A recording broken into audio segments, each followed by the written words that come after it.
is Nebraska any kind of rival to Miami? Just because of what the game that was played in 1984 and the game in 1995. And then, they played 3 national championship games, or what you could consider to be national championship games, now that I think about it. Still rivals? Well, more than that, actually. Yeah. They played those games in the late 80s when Miami trucked them. Absolutely. I mean, in terms of historical context of... Right. 5 Orange Bowl / national championship games. You know what I mean? It's a lot. In the Rose Bowl. Yeah. You know, in terms of historical context of teams, championship caliber teams, and I mean, both teams have won national championships. We've gone up against each other for them. Miami beat down Nebraska a bunch of times. Nebraska has beaten other people, and they have rings to their credit as well. So in terms of historical context for where things were, yes, you can look at these teams historically as having been rivals and things like that. But again, through the 70s and 80s, there was that connection where they played a lot. So are like the team still rivals? No. But when Miami and Nebraska played that home and home, all those old things came back up, and you feel those ways because you're sharing the field against them again. But that was more like in the moment, and we're going to experience that rebirth or reconnection to the past for those 2 years when we played, and then move on about our lives. And I think that that's it. The way that I feel about it. Sure, you did have what's his face, Jaden Francois from South Dade pick Nebraska over Miami on signing day. Pick Nebraska over Miami because we finally decided, go ahead, buddy. Like, get out of Dodge. Go ahead. Be great out there. So can you talk about, on the recruiting trail, have there been some head-to-head battles and like a little bit of a connection? Yeah, but the rivalry, not really. But I mean, anytime that these teams are recruiting the same player, or, if we play on the field again, of course, all those old things are going to be mentioned. But like, I wouldn't call it a rivalry anymore just because we haven't played and not played anything of consequence as happened, 30, 40 years ago in the 80s. So the series fascinates me because I will stop short of calling myself a college football historian, because you need to know a lot and have a lot of perspective. But I have watched a lot of college football in my day, and I'm put some years behind me. And yeah, I've read a lot, and a lot of scores and stuff stick to my brain. So I know quite a bit. And I lived through all that. And it was fascinating because as a college football junkie at the age of about 14 at the time, the 1983/84 game for the national championship, people that didn't watch college football, like that Miami was playing in the Orange Bowl and could win a national championship, was like they came out of nowhere. Now, I knew Miami had been good for about 3 years. The 1980 team, 81 team with Jim Kelly at quarterback, they were really good. But people didn't regard them because they weren't right at the top, but they were 10-2 good. They were really good. And then in 83, if I'm not mistaken, they lost their first game. I remember watching this game on ESPN to Florida, 28-3, the opener. They lose this opener. Then they go on this run and they beat everyone. And Miami's an independent at the time, have a very power-packed schedule. And again, college football being very of blue blood thinking. They're really not regarded, talked about. And they had the 5th ranking in the country coming into that game against Nebraska. And Nebraska was, I believe, a 17-point favorite. And were just running roughshod over everyone, just annihilating everyone, and being considered by many to be the greatest team in history, with the Heisman Trophy winner at running back, Mike Rozier. But Miami, of course, was ahead of the curve in regards to passing offense, had skill position players that people didn't recognize as being great at the time, come out with a future NFL quarterback, star quarterback in Bernie Kosar. And it's just a brilliant game. Miami jumps out early. Nebraska starts to enact some of their brute force. And it was just a classic contest of new school football, old school football. Comes down to the 2-point conversion. Tom Osborne, to his credit, could have won a national championship by kicking the extra point, and it did not want to do so. They lose 31-30. Shout out to Kenny Calhoun. Yes, who defended the play. There was a bit of a swing pass on the right side. Nebraska having to do something, and that was probably a difficult decision for them to make, and probably credit their ability to scout Miami, and even because Nebraska against most teams would have been like, we got the ball at the 2.5-yard line, we're just going to pound it right ahead. And Right. but no, they pretty much determined we got to throw this ball in the end zone. And Miami wins 31-30, pulls off an upset to go all the way, vault from 5-1 and win the national championship. Then the two teams get together, and I believe the scores stick to my head, were 22-0 and 23-3 in the late 80s in the Orange Bowl. So Nebraska shows up again. They're a really good team. But at this point, most of us kind of got the idea that, the Nebraskas and Oklahomas of the world, they're outdated. They're really good. They've got all sorts of talent, and they'll bludgeon their conference. But, man, they can't power football a Miami. Right. Miami's just as good as they are as a power team, and then Miami's just going to throw the ball all over the place, and they're just too skilled. And Nebraska was still playing prehistoric football and throwing the ball 8 times a game. And that's the result of the games were 22-0 and 23-3. And I will say this. For 3 times now, you said that Miami was cutting edge in the passing game. Think of the difference between now and then, where things have been standard for Miami or keep consistent from that time to now, while other teams have then leapt forward. And like you could see again in the early 2000s, like, yeah, Miami's still Miami, but that Peach Bowl against LSU, that's chink in the armor, and then things going on. Where there was a time when Miami was cutting edge, but then just stagnated. And these are things that, as fans of this program, and yes, there are fans who are chronologically my age, but maybe longer tenured as Canes fans, because again, I grew up as a Michigan fan. I didn't become a Miami camp fan until I had campus at 19 years old in 2000. So I was not born into this. I've not been around it forever, but anybody who has been around it at all can see, hey, there was a time when we were the ones who set the pace on these things, and we're not doing it anymore. And that's also part of the frustration. So, like Mark said it, Miami was cutting edge in the passing game, and then that helped them win championships. That was a direct correlation to a statement that was just made. So maybe, just maybe, updating this offense, doing things in a cutting edge way can end up in a successful situation for Miami. I'm just saying. And then Tom Osborne, to his credit, had a brilliant career, but had not won a national championship. That was the closest he came in '83. Here we are a decade or more later. They meet in the 1994 season, and it appeared to me, I remember watching this game, I thought Nebraska's better. This is a better Nebraska team, but we're going to see the same thing. We're going to see that they just don't have a sophisticated enough passing attack to pull this off, but they did pull it off. And that was kind of a rebirth of Tom Osborne, and showed really his greatness, that near the end of his tenure, he took what they do extremely well and added just enough sophistication and skill in the passing offense to win 3 national championships in 4 years to finish off his career. Yeah, but he also had.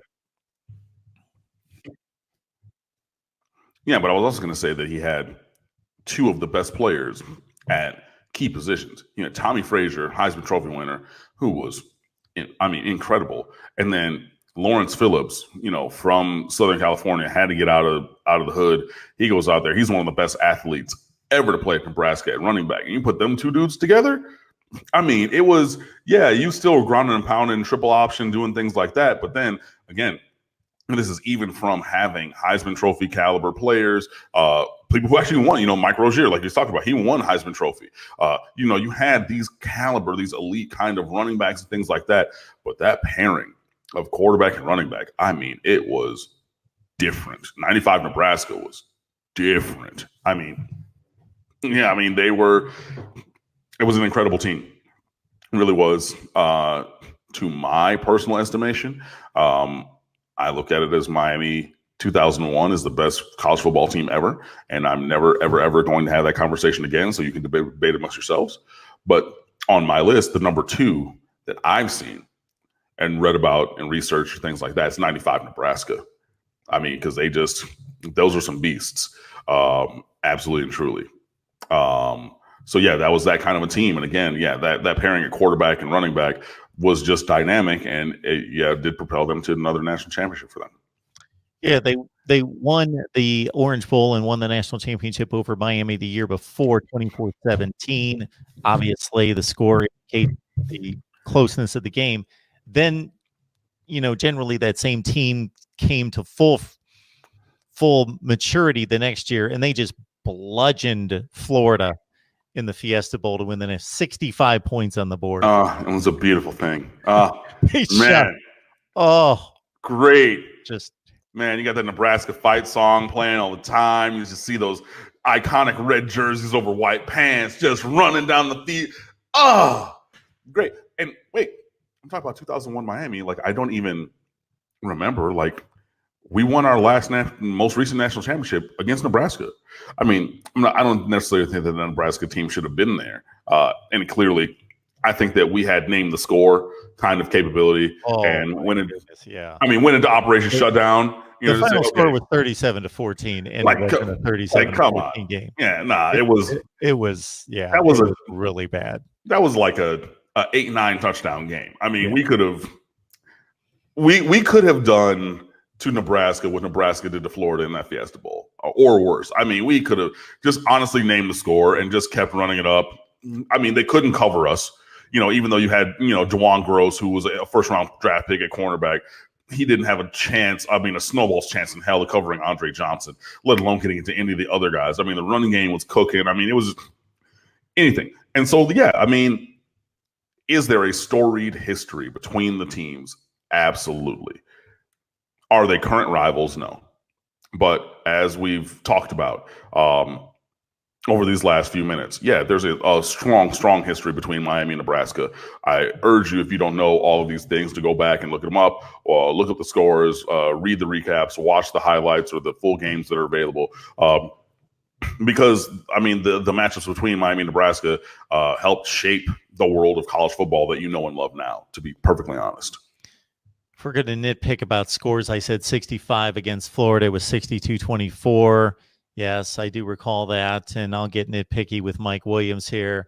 Colorado dropped 66 on that 2001 Nebraska team. I think it was 62-36. There was a game the day after Thanksgiving, and that was the first BCS I shouldn't say the first, because obviously the year before, there was Miami, Florida State, Washington controversy with one loss, and of course, if you're going to select one of those three, you selected the wrong one. Even Washington had an argument. Okay, we beat Miami. That's what I'm saying. You had two reasonable choices in Florida State, and you picked Florida State. I'm like, and look, that was entirely a name brand, quote unquote, the logo has weight kind of choice, because they had just won a national championship. So you have the defending champs trying to defend their throne, or one of these other teams, and the BCS clearly went for the storyline instead of either team who was demonstrably better. I mean, like, one season, it was a situation in which I'm still mad because we would have 6 or more. Oh yeah, having played in that game, yeah. Yeah, I mean, no, I'm saying, like, Florida State got shut out. Yes, the score was 13-2, but that was because Oklahoma elected to take a safety on a late punt as opposed to getting it blocked. They got shut out. You know what I mean? Like, look, we beat them in a classic game, and Washington beat us in a classic game. So you have two teams who are better, and then you pick this other team on. I get it. Defending national championship program, Bobby Bowden coach, name brand Seminoles, still a name brand team, just like Miami's always going to be a name brand team, even though, we weren't good, or even last year. But you had two reasonable choices, and Florida State, who was not among the reasonable choice list, and you picked them, and we would have, if we played that Oklahoma team, we would have just scored again. We would have blown their doors off. It would have been if Washington would have played them, Washington would have blown their doors off. It would have been ugly if you had any of those other teams in there in 2000. And the way we were rolling at the end of my freshman year, that's another name your score game. That's a 60. We would have that Oklahoma team. 60 points on Oklahoma. We would have blown their doors off. It would have not been close. It would not have been it wouldn't have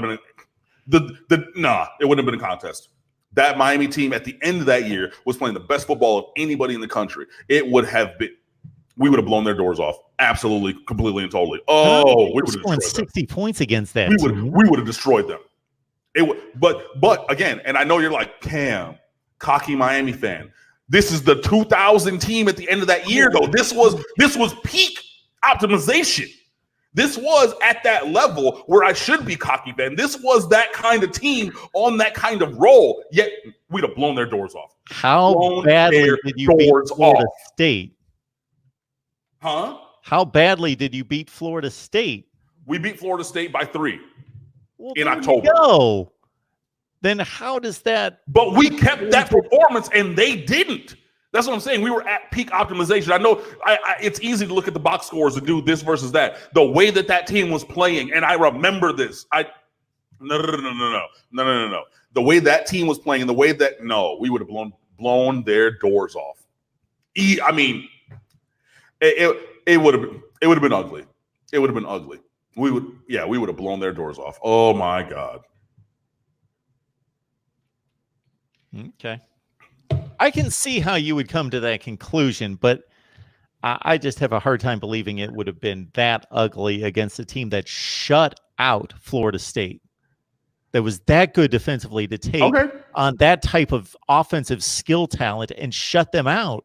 I hear you, and I acknowledge your skepticism. We would have blown Oklahoma's doors off. It would have been it would have been the Nebraska game from 2001. It would have been name your score.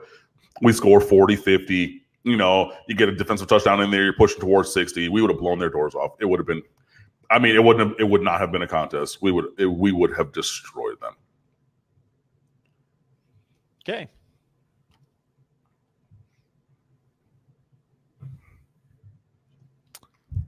There we go. The BCS let us down just time and time again during that first several years. There's no question about that. I've gone on my rants about the BCS and what an awful system it was. It was pretty terrible, not going to lie.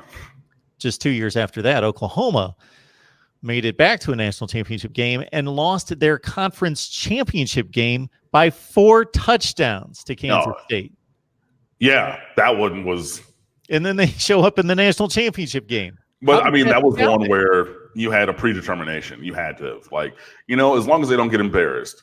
Well, is 4 touchdowns embarrassing? I guess we're going to put them in there still because we decided that. And it's just Yeah, the BCS was.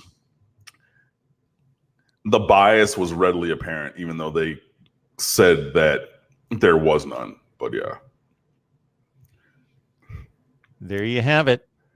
Appreciate the Miami talk each and every week with Cam Underwood from State of the U. Cuban Canes asking about the height of Tate Martell and De'Ara King.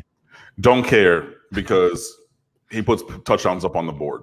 And it was a point of conversation with Tate Martell last year because Dan Enos was forcing Miami to play a pro-style offense where if you're operating from under center, height is more of a factor. Chris Winkie did not play in that game. Are we talking about the national championship game? Sure he did. Chris Winkie did not. Anyway. All right. Cam, we appreciate it. We will figure out a time for next week, everybody. That's why you got to subscribe. And meanwhile, on State of the U. Spring football practice. We got baseball stuff going on. We got basketball coming to the conclusion. Recruiting stuff. Obviously, welcome to the U for any commitments. And I got to get back in there with a little bit more commentary. So we have all that going on. and much, much more. Be sure that you guys like and subscribe and just, become State of the U members. So stateoftheu.com, and it's free on SB Nation, by the way. So it is free 99 all the time. Stateoftheu.com, on all social at The State of the U. That's Twitter, Facebook, and Instagram. My personal account is at Underwood Sports. And it's been real. It's been fun. It's been real fun. I'll see you next time. Don't kill me, please. I'm just a vibe. Now, come on. After week after week after week of current football news, information, we just jam-packed this hour full of analysis, current analysis. We can't go back into yesteryear, the first week of March. Come on. And it's the thing. Like, I forget what led us there, but it was something current that led us to that conversation of the past. It was a question about Nebraska. See, exactly. So that Nebraska question was the portal through which we went to went to Narnia and then started talking about, the past and everything. But it makes sense. So, fine. If you are displeased, first of all, I apologize. And second of all, tune in next week where we will not talk about anything but the current Miami Hurricanes and the state of college football. How about that? There we go. Thanks, Cam. Appreciate it, man. No problem, Mark. I'll see you guys.